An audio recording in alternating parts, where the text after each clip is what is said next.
Bila kita menyentuh tentang penyakit jantung ini memang satu perkataan yang kita sering kali dengar. Ramai yang terkesan dan ramai yang kehilangan orang yang tersayang disebabkan penyakit ini. Tapi adakah sebenarnya kita tahu apakah risiko kita, kesedaran kita bagaimana? Adakah kita dalam keadaan yang macam takkan kenalah ke aku?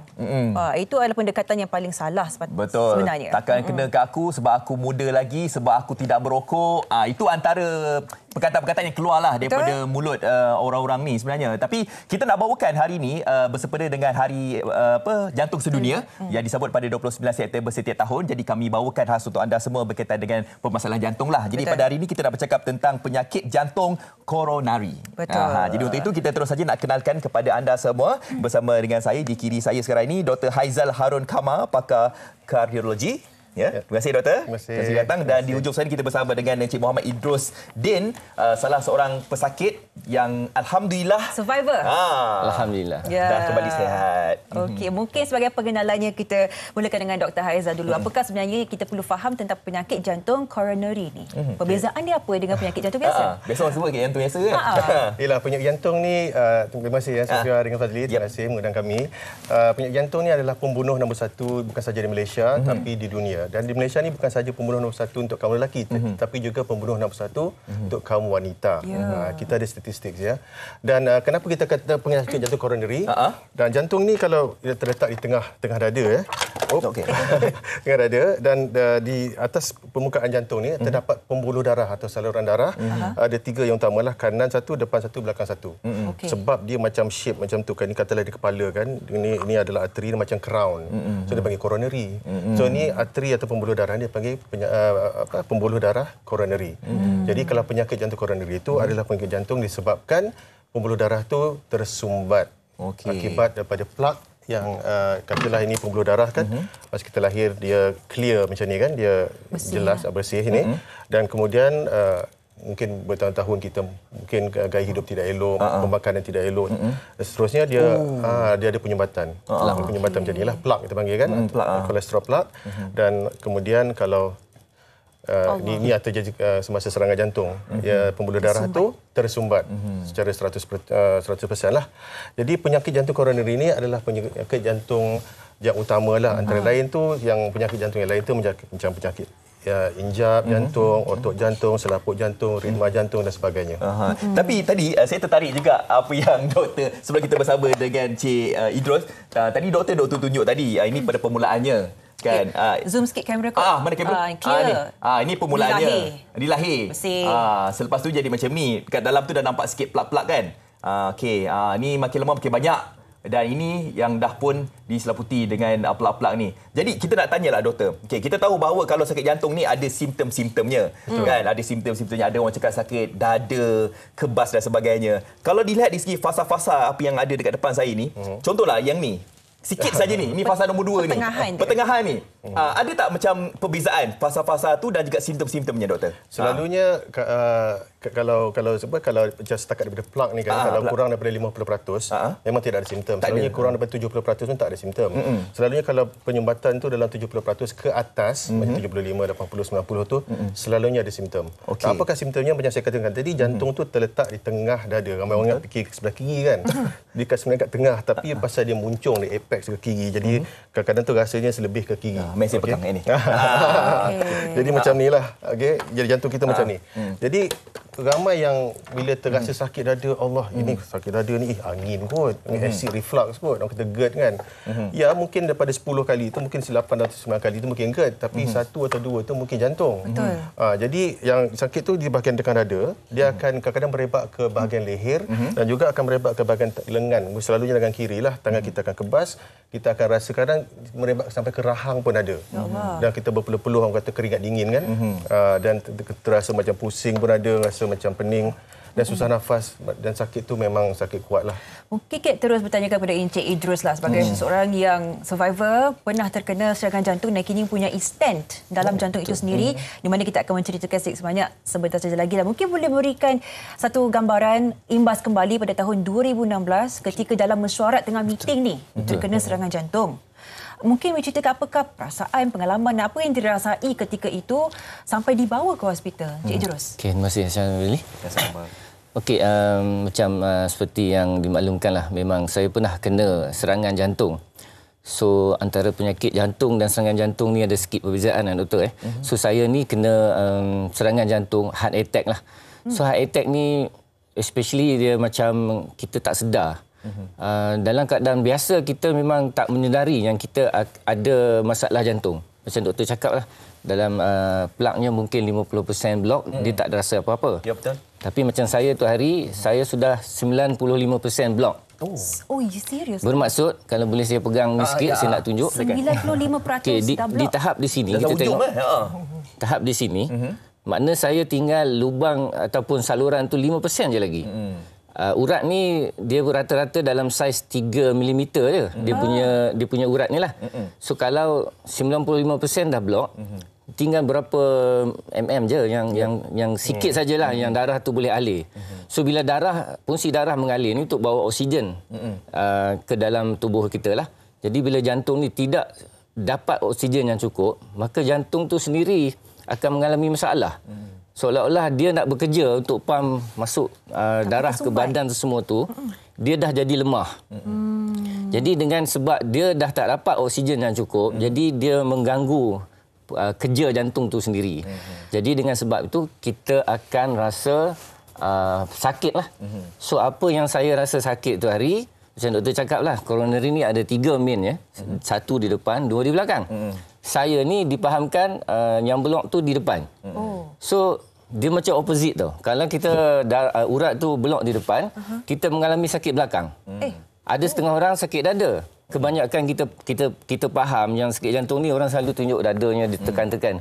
Macam saya tu hari, saya tak dapat tekan sebab dia di belakang. Ini yang sakit belakang ni sebelum serangan jantung? Masa serangan tu berlaku. Semasa serangan tu berlaku. Sakit tu macam mana, Cik Idrus? Oh, kalau mengikut doktor yang rawat saya, first aid, dia tanya juga apa tahap sakit saya. Saya pun tak tahu nak jawab, tapi dia kata kalau I bagi you skala 10, berapa you boleh bagi? So, I cakap dia 9 per 10. I mean, begitu sakit. Sakit yang boleh you tak pernah macam rasa. mana sakit yang kita yang belum kena lagi ni? Dia sakit tajam-tajam. Sakit. Dia sakit gini, kita pernah mengalami sakit, apa-apa sakit jugalah. So bila kena serangan jantung ni, sakit tu adalah melebihi daripada apa yang kita pernah sakit. Contoh kita pernah luka pun sakit, tapi kita masih boleh tahan. Itu yang saya boleh bagi skala 9 per 10. Sebab saya tak pernah rasa sakit yang macam tu. Maknanya memang sakit lah. Okey, doktor. Ada setengah orang dia kena strike tu dia berpeluh-peluh apa semua kan. Pingsan, pitam, itu memang dah tahap kritikal lah. Baik, doktor, doktor sendiri yang merawat dan membantu Encik Idrus kan. Dalam bila dah menerima Encik Idrus tu, boleh ceritakan sedikit sebanyak kondisi dia, bagaimana, apakah prosedur yang dilakukan untuk menyelamatkan Encik Idrus? Semasa dia nyampak sampai itu, sampai kecemasan kita lah, di rumah sakit saya, di hospital, dan attended by the medical officer semua tu kan, dan saya dipanggil kerana saya bertugas masa tu, dan ECG menunjukkan bahawa ada serangan jantung, dan sakit tu memang klasikal lah, dia sakit di depan, dia sakit di belakang, dan bila ada serangan jantung, rawatan yang terbaik adalah untuk membuat emergency coronary angiogram coronary lah, di mana kita bawa Encik Idrus masa tu dalam keadaan sedar lah, kita dah atas meja di dekat lab tu, kita masukkan tiub halus di bahagian tangan dalam keadaan sedar, lokal anestetik, tiub sampai ke jantung, dan kita injek cecair pewarna lah, kita panggil dye kan, dan x-ray kita akan lihat di mana yang ada penyumbatan. Di situ kita lihat antara 95 hingga 90% blok di arteri depan, left anterior descending artery itulah. Dan di situ bila kita lihat itu, saya cakap dengan Encik Idrus sekian-sekian, kan masa tu kita dah bagi dah ubat tahan sakit tu. Jadi cakap ke dia, kita akan terus membuat prosedur dipanggil angioplasty, di mana kita masukkan belon dan juga stent. Jadi kalau bila kita letak stent dengan belon tu, alhamdulillah lah, lepas tu darah dapat mengalir dengan baik lah. Jadi apabila Encik Idrus dibawa ke hospital, saya rasa masih lagi sakit tu masih lagi ada kan, tapi lepas letak ubat apa semua dah reda lah. Tapi saya nak tahulah, ini mungkin peringatan dan juga mungkin pengetahuan lah, andai kata kalau kita terjadi serangan-serangan jantung ini kan, kita nak tahu bagaimana keadaan Encik Idrus waktu ketika itu, waktu terkena serangan jantung. Sebab ada orang cakap macam kalau terkena serangan jantung ni ada fasa-fasanya. Ada yang kata orang tu apa sampai kena stroke dan sebagainya kan. Jadi macam Encik Idrus sendiri, siapa yang mungkin membantu waktu ketika itu dan bagaimana Encik Idrus boleh menahan kesakitan itu? Okey, alhamdulillah sebab masa kejadian tu berlaku, saya sedang bermesyuarat. Jadi saya tak tahu yang saya sakit ni adalah serangan jantung. Kebetulan alhamdulillah ditakdirkan masa saya mesyuarat tu di dekat je Serian Tower. Okey. Dia berdekatan dengan klinik. Dan kebetulan klinik ini mempunyai facilities untuk buat ECG. So apabila saya mengalami kesakitan, saya dibawa ke klinik tersebut dan doktor yang merawat saya tu membuat ECG lah sebab mungkin doktor ni nampak macam ada simptom serangan jantung. Kemudian dia sahkan yang dia kata, Cik Idrus, you ni mengalami serangan jantung dan dinasihatkan you pergi ke doktor pakar within 30 minutes. Within 30 minutes tu kalau you are somewhere yang tak boleh dapat hospital apa semua tu agak kritikal lah. 30 minutes tu dalam kata apa, jangka masa yang selamat lah untuk diberi rawatan. Betul tak doktor? Betul. So kalau beyond that 30 minutes tu mungkin akan jadi severe lagi lah, akan lebih macam parah lagi lah keadaan jantung tu. Kita takut juga dengar. Takut. Sebab jantung ni memberi you macam jentera lah yang mempampkan oksigen untuk salurkan ke seluruh badan. So kalau jantung tidak dapat bekerja, maka akan jadi teruk lah. Nak tahu juga doktor, macam mana kadang-kadang ada orang terkena serangan jantung yang kadang-kadang boleh sampai boleh meragut nyawa. Ada yang macam terkena serangan jantung boleh selamat dan sebagainya. Macam mana kita nak tahu kondisi-kondisi itu ya? Atau lain kes lain lah. Yang ada yang kes yang parah tu kadang-kadang tu bila terkena je dalam masa beberapa saat. Pasal darah beku yang berlaku semasa serangan jantung tu kan. Darah beku yang berlaku blood clot tu kan, boleh berlaku, dia boleh menutupi saluran darah tu dengan serta-merta tau. Okey, jadi kalau kadang-kadang tu sebelum nak bernafas kali kedua pun dah jantung tu boleh berhenti. Mana dengan cepat sekali. Jadi pada saya lah kan, kalau terasa sakit lah punya simptom yang kita cakap tadi, terus ke hospital. Bukankah ada orang cakap, sorry Sofia, sebab ni ada orang cakap kalau misalkan kalau kita terkena serangan jantung, kita kena batuk dengan kuat apa semua tu. Ini ada saya terbaca. Jadi bagaimana doktor? Bukan. Palsu Pada saya itu mitos, pada palsu. Minta maaf lah. Banyak sangat. Betul. Doktor pernah semalam pun ada orang hantar video, hantar apa semua tu kan. Pada saya kalau batuk tu lain tu, kalau macam jantung kita perlahan tapi kita batuk jantung tu akan laju. Insya-Allah. Ya okey, tapi kalau sekiranya terdapat serangan jantung ataupun ada kawan atau jiran ke siapa, office mate kita terus bawa ke hospital. Dan sekiranya ada aspirin, okey, ubat aspirin, ubat cair darah tu beri kepada dia kalau dia tak allergic lah, tak ada alahan kepada aspirin. Itu pasal dalam dompet saya ada 2 biji. Dekat rumah pun ada. Penting tu penting. Bukan minta bukan untuk saya lah, tapi untuk orang yang itu pasal aspirin tu dia telah dibuktikan boleh menyelamatkan nyawa dalam 25%. 25%. It saves lives. Letak je kat mulut Tak ya, lebih kita telan lah. Kita sama ada kita hancurkan, telan ataupun kita kunyah minum. Sebelum sampai hospital. Kalau tak allergic lah Kalau tak allergic. Doktor, kita akan mainkan paparan video ini. Mungkin doktor boleh ulaskan apa yang dilakukan, apa yang sedang berlaku untuk angiogram coronary. Silakan doktor. Okey, yang sekarang ini kita tunjukkan bahawa angiogram Cik Idrus yang kita share dengan permission Cik Idrus ni. Okey, yang kita lihat di situ saya tak boleh tunjuklah kan. Ini sesudah yang sebelumnya. Sebelum itu dia arteri yang kalau kita tengok antara sudut ke kanan, ke kiri, atas ke bawah tu macam satu arteri tu kan, pembuluh darah tu dah tersumbat sebanyak 95 hingga 99% lah kan. Di situ bila kita lihat di situ maknanya darah tu di situ kan dah jadi still picture. Dia tak sambung. Dia yang kalau hitam tu maknanya dia okeylah, tapi kalau macam kurangnya hitam dye tu maknanya ada penyumbatan. Ini selepas. Ni bila kita dah letak stand tu macam spring yang dalam pen kita tu kan. Dia act macam scaffolding tu. Dia tahan supaya arteri tu tak collapse. Sebab kalau kita masuk belon, belon tu kita tiup. Belon tu dia buka. Tapi kalau kita keluarkan belon tu kadang-kadang tu arteri tu dia tutup balik. Jadi kita letak stand tu, yang stand tu akan stay there forever lah, akan selama-lamanya. Dia tahan supaya yang arteri tu tak collapse balik. Dan alhamdulillah lah saya tengok Encik Idrus selepas 6 tahun. Selepas 6 tahun. Dia pun dah berhenti apa? Dah berhenti merokok. Sama macam ayah saya. Dah kena bypass pun dah berhenti rokok. Alhamdulillah. Tapi sebelum tu Cik Idrus umur betul? Sekarang dah masuk 58 tahun. Alhamdulillah. Waktu saya kena dulu umur 52 lah.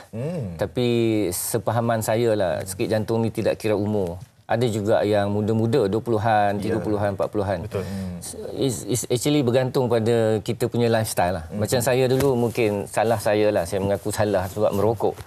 Jadi apa yang saya faham merokok ni asap tu atau nikotin yang ada, tar yang ada tu dia boleh menyebabkan darah kita ni macam pekat. So bila darah tu pekat, kebolehan dia mengalir tu agak kurang. Jadi bila dia tidak mengalir dengan bagus, maka dia carry the plaque. So the plaque tu actually yang menyumbatkan kita punya saluran jantung ni. So lama kelamaan setelah berpuluh-puluh tahun lah. Jadi kita tak rasa benda ni sebab jangka masa awal dia sikit. Sebab tu dia jantung ni macam time bomb. Dia anytime boleh meletup tapi kita tak tahu bila. Cuma kita sedar bila benda tu dah sampai masanya. Itulah dia punya seriusnya sakit jantung ni. Okey. Boleh berlaku pada sesiapa sahaja. Siapa sahaja. Ramai yang atlet yang fit muda-muda pun kena serangan jantung juga kan. Yalah, kita harapkan agar perbincangan ini memberikan sedikit sebanyak membuka mata kita untuk menjaga dan memberitahu tentang jantung. Kita kalau boleh itu kita prevent ataupun kita jangan sampai kita dah sakit, dah teruk baru kita rasa macam menyesal dan sebagainya kan. Jadi kita kena amalkan heart healthy lifestyle. Yang paling penting kita jaga pemakanan kita. Rokok tu memang tolak tepian. Dah tahu sebenarnya rokok tu tak bagus untuk kesihatan tapi tak payah cakap dah. Jangan. Kan? Okey. Dengan itu kita ucapkan terima kasih. Sedikit terima kasih kepada Dr. Haiza Harun Kamar, pakar kardiologi dan Encik Omar Idrusdin, survivornya kerana sudi berkongsikan ini pengalaman yang sebenar. Ya. Dan kami harapkan agar lebih ramai lagi untuk pengenalannya lebih baik untuk adakan health screening ya. Boleh kena pasti ya. Betul. Nasihat saya kalau rasa sakit jumpa doktor, rasa sihat pun jumpa doktor. Sebab kita tak tahu. We don't want any surprises. Kita nak yang dan kalau boleh tambah sikit, pemeriksaan kesihatan ni elaklah dibuat secara berkala. Setiap tahun Setiap 6 bulan. Setiap 6 bulan. Jadi setahun 2 kali lah. InsyaAllah. InsyaAllah. Betul. Kita kena book lepas ni, Fat. Ya, saya memang bercadang ni. Akan pergi juga. Baik, terima kasih kepada kalian berdua. Jadi kita kena kata orang tu apa, ambil tahu tentang perkara ini, sakit jantung ni bukan perkara yang main-main. Betul.